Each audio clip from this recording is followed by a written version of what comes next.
When I told my husband this chapter's title, "Do Not Hide Unwanted Things in the Fog," he laughed. I thought this title was relatively straightforward, at least for Peterson, so I asked him, what was so funny? Basically, what fog? Why are we needing to not hide things in a fog? Just don't hide things. Maybe this fog is the Freudian unconscious or things being out of sight, out of mind, but Dr. Mr. the Husband does have a point. What with Peterson's previous book having a rule about speech precision and all of that.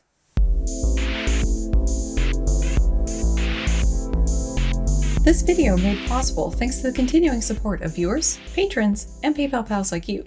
Thanks! Hello, and welcome back to this cognitive psychologist marveling at the audacity of publishing a self-help DLC. If you aren't a gamer, DLC is an abbreviation for downloadable content and can refer to any downloadable content for video games that you purchase, but generally we are talking about extra chunks of a video game that you download after you've bought the video game and you have to pay extra for the honor of doing so. Over time, this evolved into a somewhat derogatory term as many of the big budget games started having day one DLCs, which were a chunk of the game that weren't part of the central video game, but purchasable on the day the game was published. That little bit extra. It's like if the guac at Chipotle was originally put into your burrito as they're making it, and then they scraped it out and said, hey, you can buy this for a little bit extra if you want. To completely annihilate this metaphorical horse, what I'm saying is Beyond Order is feeling more and more like a DLC to 12 Rules. Some chapters, like the previous rule on imagining who you could be, are less dependent on 12 Rules. It has enough new ideas to be more of a standalone DLC. So running on the same game engine, but long enough and with enough new content to justify it being a separate thing. This rule, however, not hiding unwanted things in the fog, is basically be precise in your speech, just contextualized in a marriage setting. There's even a fair bit of the original ground covered again. So it's like we're running the original game just with the marriage skin. Marriage skin. One metaphor from the previous book that I can't not get away from here is Peterson's marriage, meaning you and your partner are stuck like two proverbial cats in a barrel until death. Be on the lookout for those cats. Also, foreshadowing for way down the Beyond Order path, this isn't the only marital advice chapter. And this isn't the worst of the marital advice chapters. And now, to do as Lobster Daddy instructs in honor tradition, let us look at his description for this rule from the overture. Rule 3 seems to round out the first 3 rules, given the paragraph break. Not hiding unwanted things in the fog means we need to not avoid info associated with negative emotions. Fair enough. You can't hide from life, after all, at least not for terribly long. Place your bets now for how far we'll stray from that central gist. Speaking of not hiding from life, we're done with our move. Mostly. And I'm in my new office. Ooh. Our rent went up dramatically. Yay. So you can help support me in the channel by subscribing, first and foremost. Please do that if you haven't. You can become a patron over on Patreon, a PayPal pal on PayPal, or by picking up some cozy merch that I'm not wearing. Well, the hoodies and shirts are cozy. I can vouch for that. I haven't cozy tested the mugs or the stickers, though. Links for everything can be found past the subscribe button in the description box. And our final traditional act, the quick refresher for the visual cues indicating where ideas are coming from. This means I'm paraphrasing the book. This means I'm responding to the book or integrating my thoughts with science. And also talking about Peterson's references. Funny wrinkle with that, though, with this chapter. He's got all of 2 references. Dos. De. They don't come up in this video, but I just wanted to give you a little glimpse of what's in store. Something about discourse ethics, and a little bit about tohu vabohu again. Like I said, Rule 10 all over again. Just with way less apparent research on his back end. But enough roasting this lobster's back end. Let's find out why we shouldn't shove unwanted things out the Stephen King grocery store door into the fog. This is a pretty quick section in a pretty brief chapter, so the gist. Peterson has a lot of care, respect, and love for his father-in-law, Dell. Dell was a Fairview, Alberta real estate dealer who had come home for lunch. His wife would give him soup in a sandwich. This went on for decades. After roughly 20 years of soup in what was apparently an acceptable receptacle, and the sandwich on a tea plate, which was apparently not to Dell, he snapped. Why in the world do we always eat off these tiny plates? I hate eating off these tiny plates. This story has been told to much laughter at family gatherings many times since. She had no idea that he was annoyed by her table settings. He had never objected, and there is always something inexhaustibly amusing about that. Uh-huh. Guess you had to be there. Peterson adds it was possible that something else was really getting Dell's goat that day, so it may not have really been about the plates. But then walks it back, saying that even though the plate choice is a relatively trivial issue, it isn't when you think about it some more. Anyways, as demonstrated by this next pair, Peterson actually did a reasonable job sticking to numbered lists once he started them in this chapter, so good work. Gold star. It isn't trivial, firstly, because anything happening on a daily basis is important. The sheer repetition bumps it from being trivial to being important. Second, because on a short time scale it's viewed to be a minor issue, it may not get addressed, which then leads to collect 100 or 1,000 of those, and your life is miserable and your marriage doomed. Do not pretend you are happy with something if you are not, and if a reasonable solution might, in principle, be negotiated. Have the damn fight. Unpleasant as that might be in the moment, it is one less straw on the camel's back. And that is particularly true for those daily events that everyone is prone to regard as trivial, even the plates on which you eat your lunch. Life is what repeats, and it is worth getting what repeats right. Okay, Peterson, I see you. I may not like some of the specific framings of things, but overall, this is pretty solid advice. The paraphrased two chambers at the heart of this chapter basically boil down to communication and boundaries, largely in the context of marriage because of course it is with him.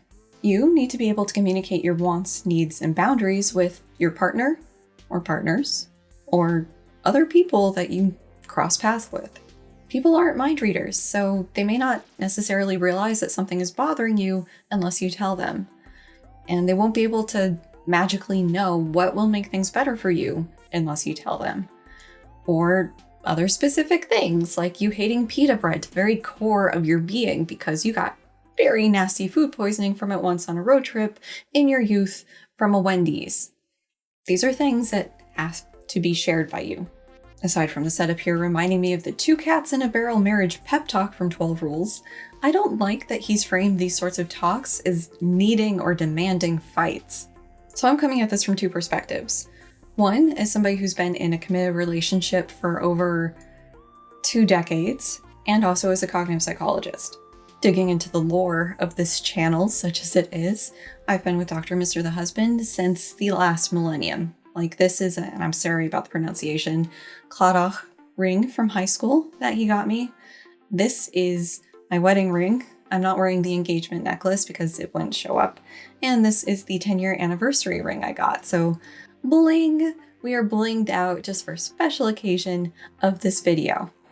So all of this is to say that I have 20 plus years experience in a relationship that has gone through its ebbs and flows, but overall I think is functional and communicative, and so I have advice and lived experience here.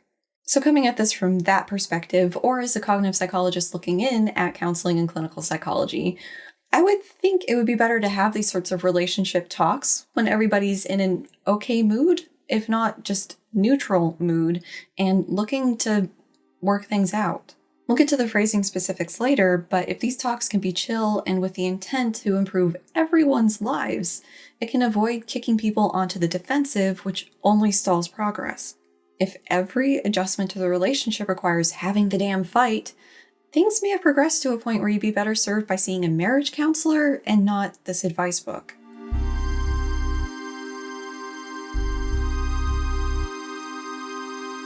You can't roll a barrel of married cats around Peterson without running over a former client story, I swear. One of Peterson's former clients was a successful accountant who wanted to shift from a corporate job to private practice. She was unhappy. Peterson presumed it was anxiety about the job switch, but then that happened fine, so that wasn't it.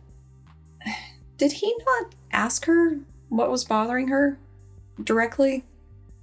In the experiences I've had with not terrible therapists and psychiatrists, This is something that comes up early in each of the meetings. Hey, how's it going?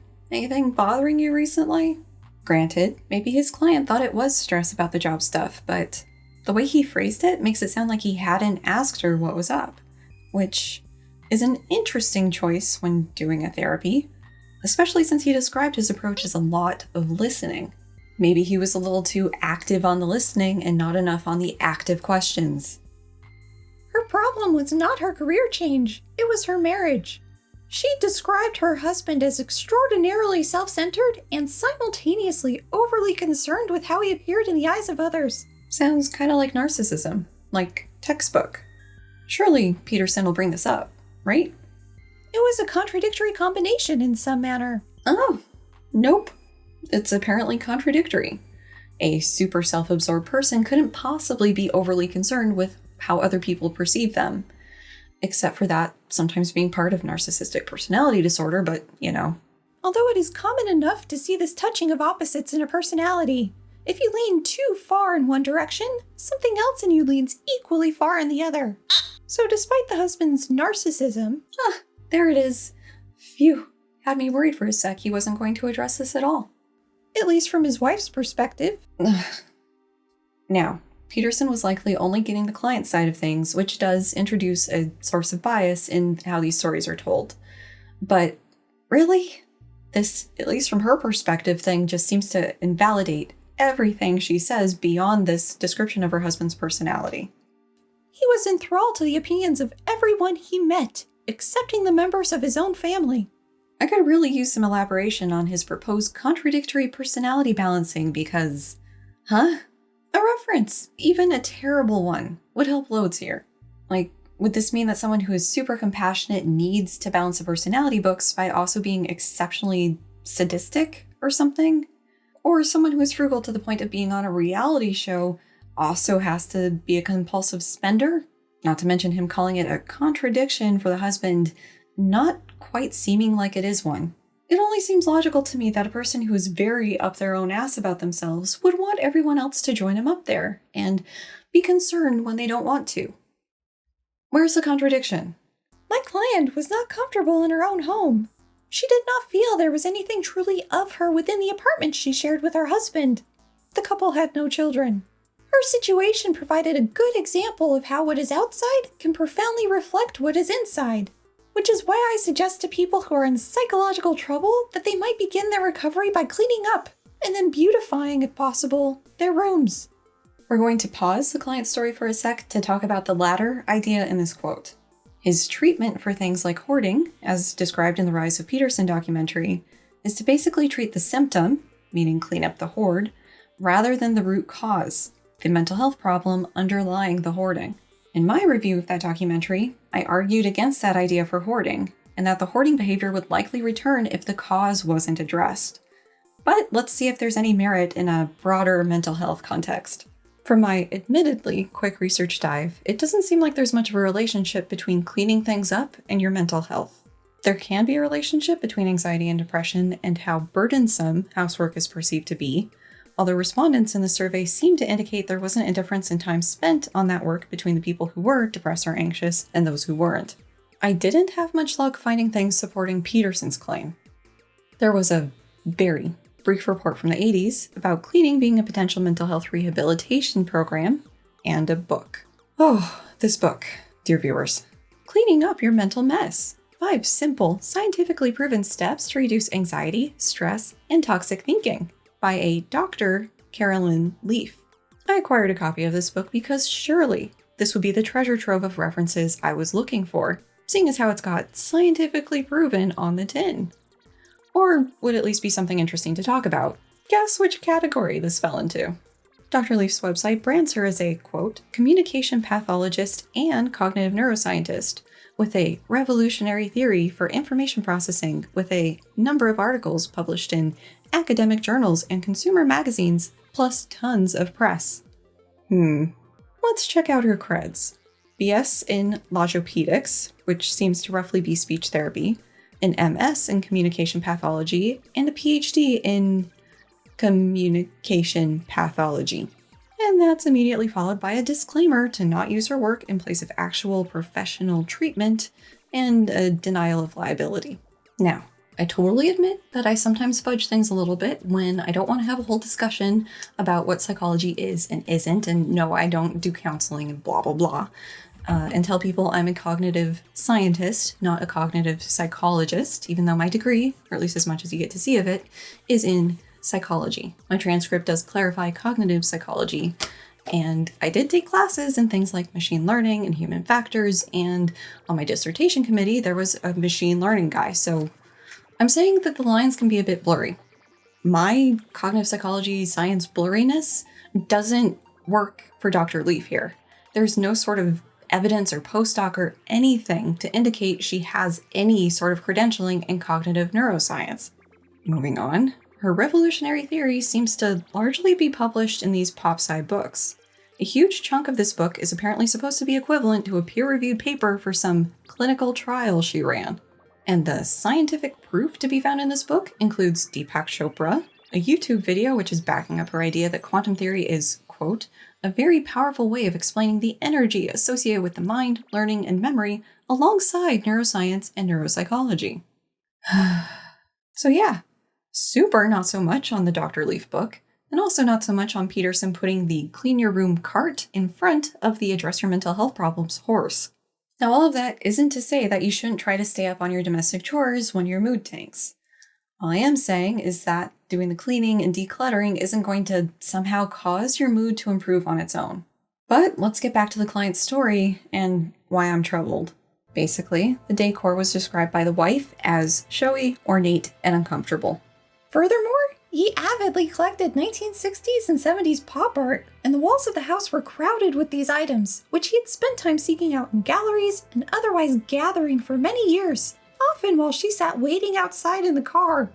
The walls covered in the husband's art hoard, you say. The wife seemingly not getting to have any input in this decorating choice. And make no mistake, it is a choice. If you're somehow not familiar with what I'm alluding to here, Peterson has a fondness for Soviet art, on the order of over 200 pieces, apparently. You could see a fair bit of it while he toured his home in the documentary I mentioned earlier. What was it like growing up with Jordan as your dad? What was it like? I didn't know it was weird until I was like 24. And it was weird. Our house was filled with Soviet art. I once had a Lenin painting fall on me while I was sleeping. And then there was that big renovation project to make the third floor of their house into something resembling a traditional big house for the First Nations tribe he's sort of affiliated with. I'm boring you.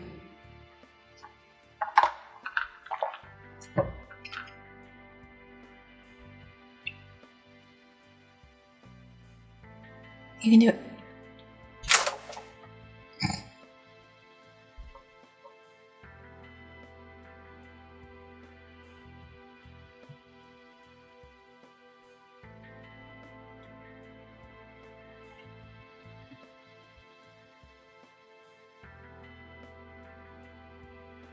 I am kind of curious how much his wife Tammy is 100% on board with all of these decisions and how much she just kind of rolls with because...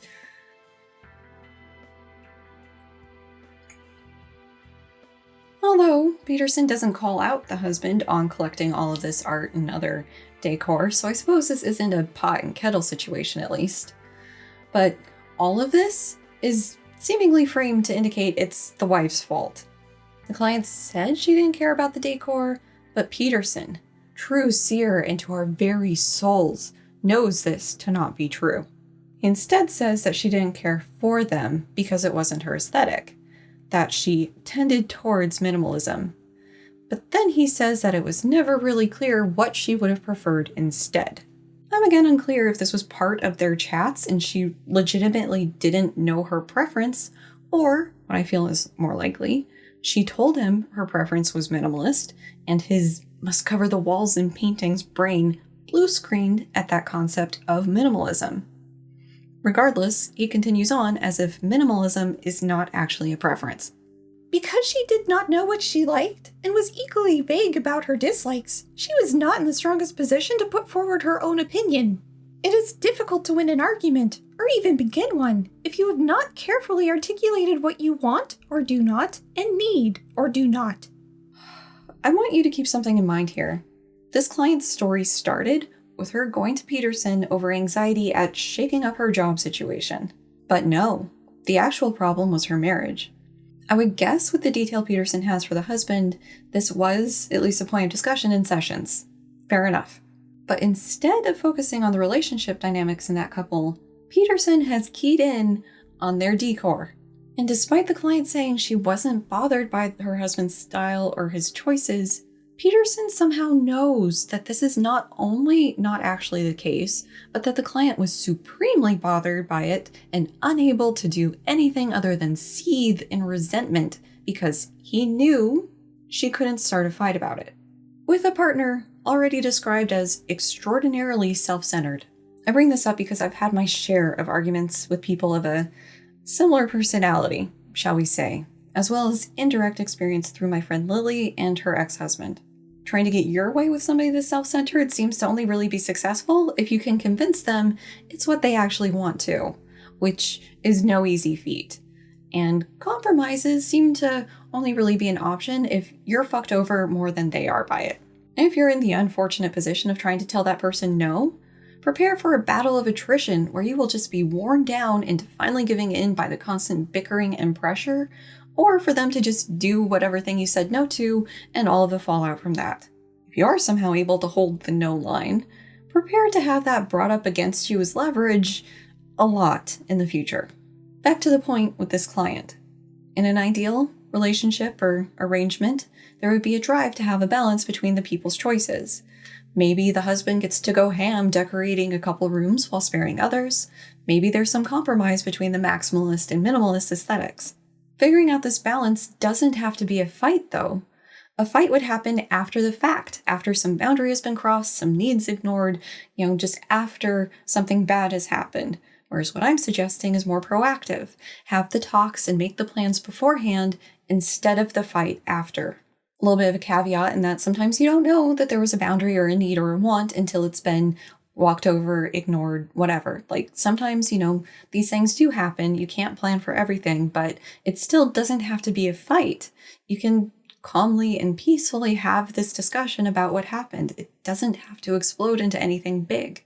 It seems possible, to me at least, for this client, that these talks and fights were had between the client and her husband, but she lost. Over and over and over. She may have learned that offering any sort of resistance to the husband's wants would be futile and met with some form of massive negativity. So to save herself from all of that, just let him have his way. In fairness to Peterson, he does sort of touch on these things. Sort of. In fairness to me, it's framed very differently and without this added context of how things can play out. However, she certainly did not enjoy feeling like a stranger in her own home. For that reason, she never had friends over to visit, which was also a non-trivial problem, contributing as it did to her feelings of isolation. It's killing me that Peterson doesn't seem to catch on to what's jumping out at me with this client. From the details he shared, it seems to be so obvious why his client would be uncomfortable or feel like a stranger in her home. Going back to my friend and her ex. At some point before she was able to fully let herself see the patterns in the relationship for what they were, she started feeling really uncomfortable around him. It got to the point where she didn't want to change clothes in front of him, like would sneak off somewhere whenever she changed, or would just tense up whenever he touched her. He made her feel profoundly unsafe. We don't have enough detail from the bits shared here to get a sense if the client's husband was as manipulative and abusive as my friend's ex, so I can't say for certain that's part of what's going on. I guess Peterson's right in some sense. This isn't about the decor. It's just too bad he lays the blame at her feet for not picking those fights with her husband instead of taking her perspective and looking at the bigger picture. Also, it's possible the client wasn't having friends over for more reasons than just the decor clash. It's not uncommon for people in abusive relationships to try to keep relationship outsiders outside.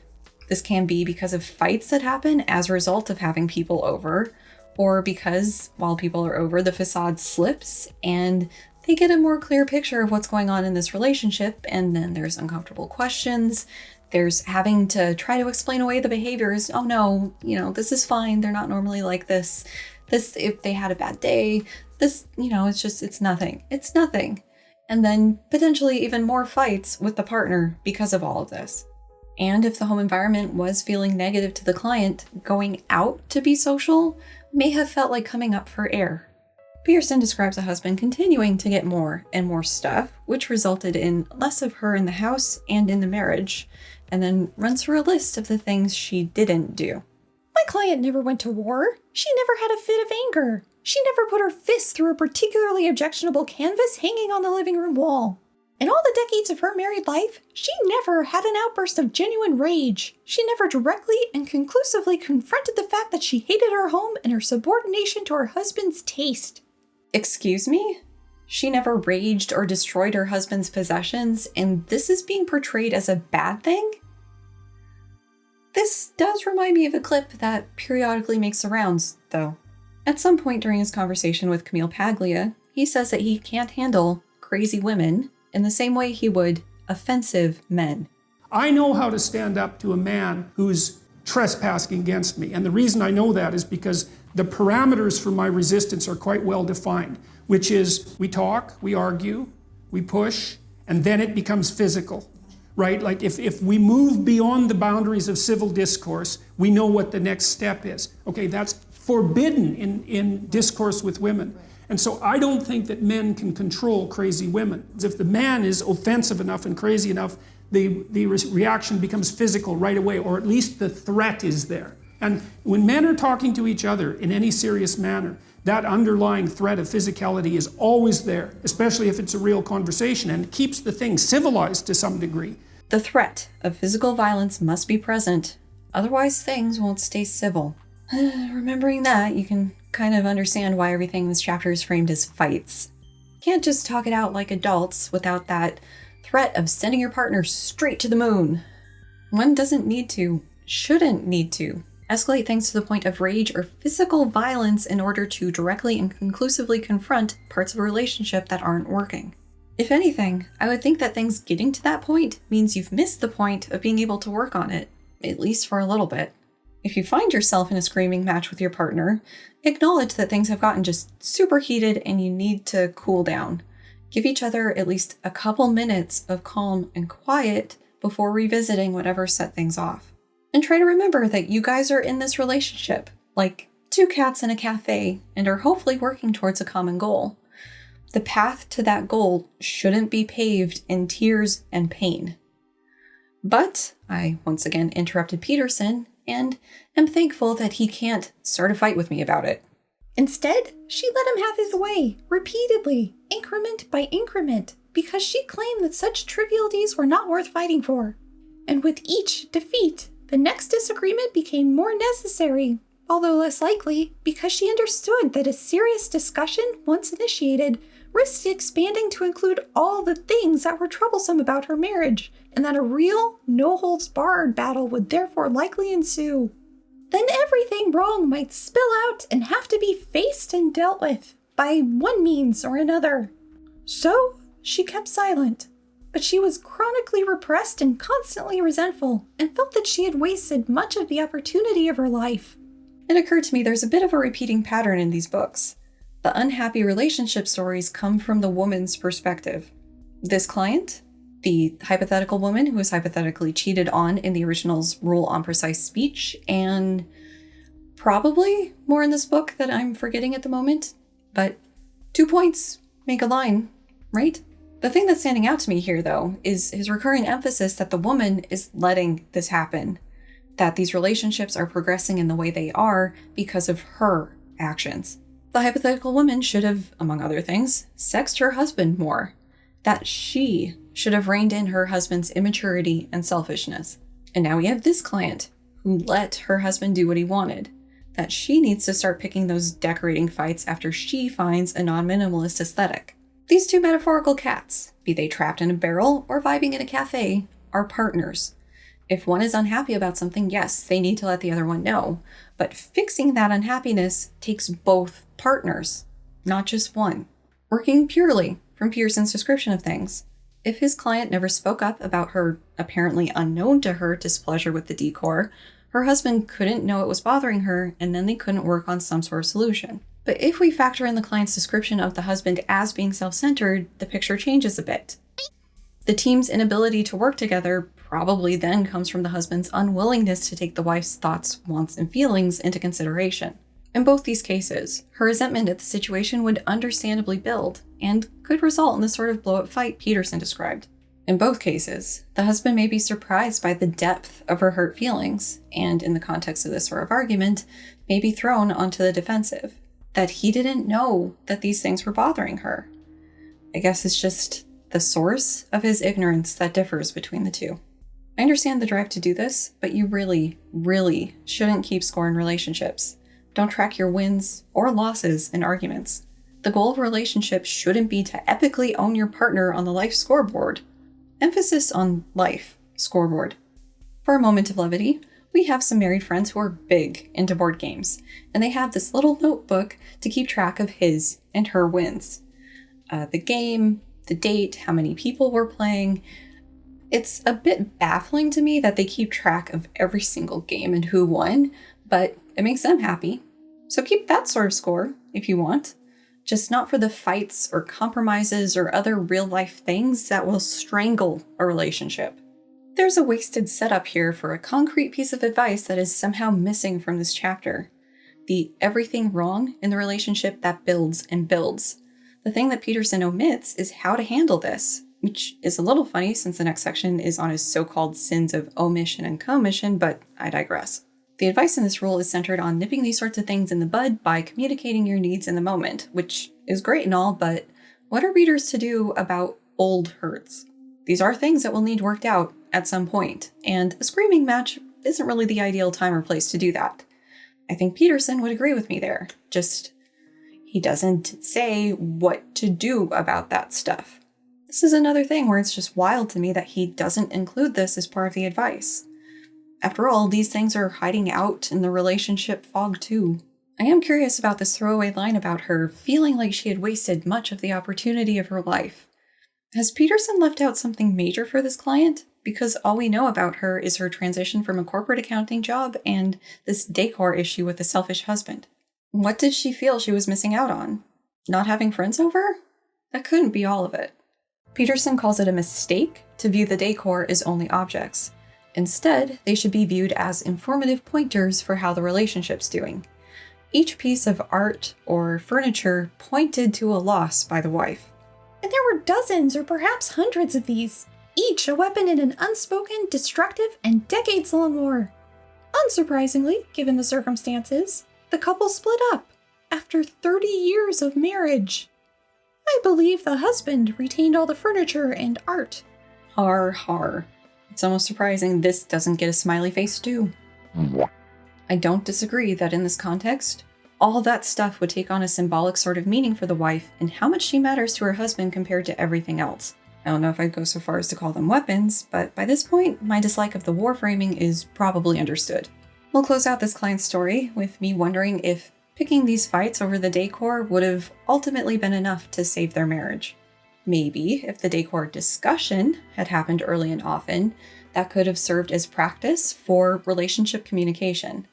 Break in the skills on something relatively easy so that when a harder topic comes up, like, I need to move for this job, you have the skills in place to have a productive talk.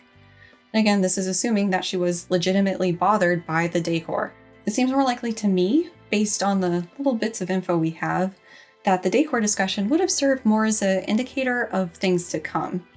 If the husband wasn't willing to budge or listen on how they're decorating their shared space, why on earth would he budge for anything more significant than that?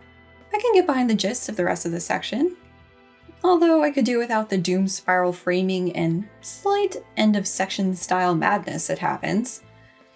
We'll finish the section and then comment.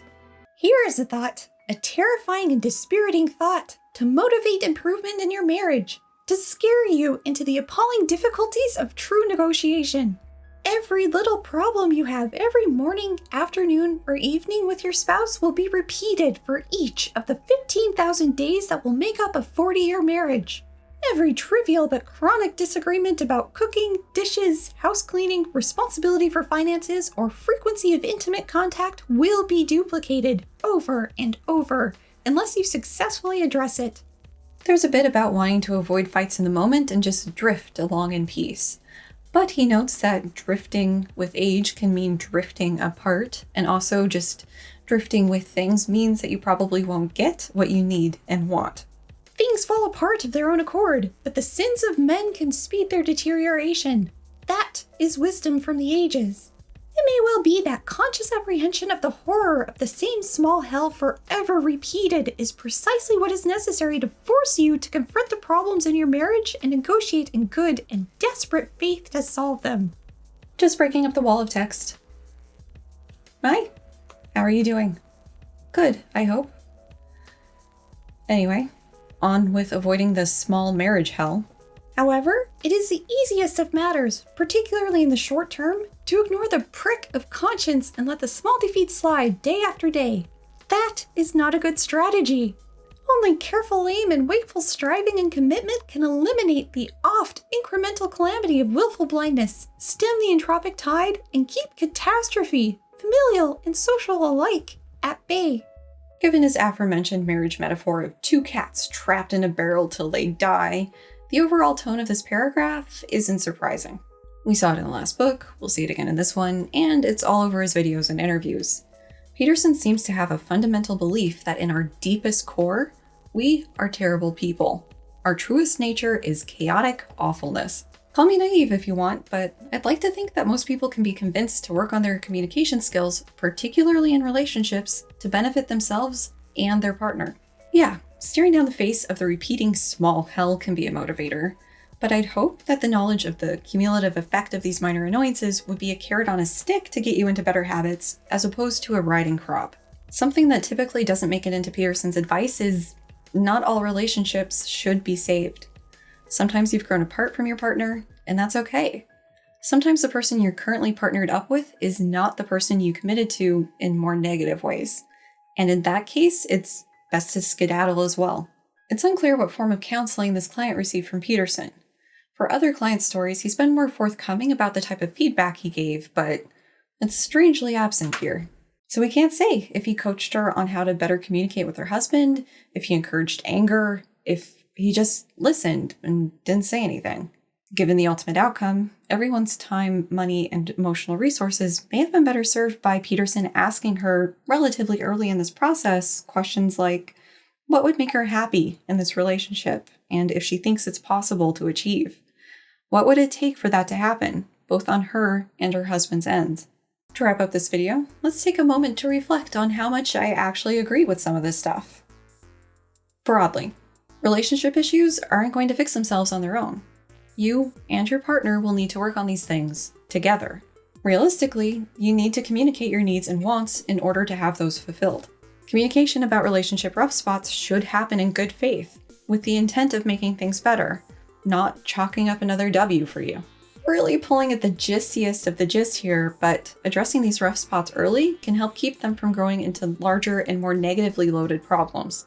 Or alternately, finding out sooner rather than later that you and your partner are just not going to agree on this thing, and whether or not that's going to be a deal breaker for you guys. But coming back to reality that we're most familiar with, what we've seen so far in this chapter isn't telling us how to have these conversations, just that we need to have them or else. So, how we're supposed to make our feelings known on those damn plates, be they relationship or societal, I'm not sure. Perhaps he'll tell us in the rest of the chapter.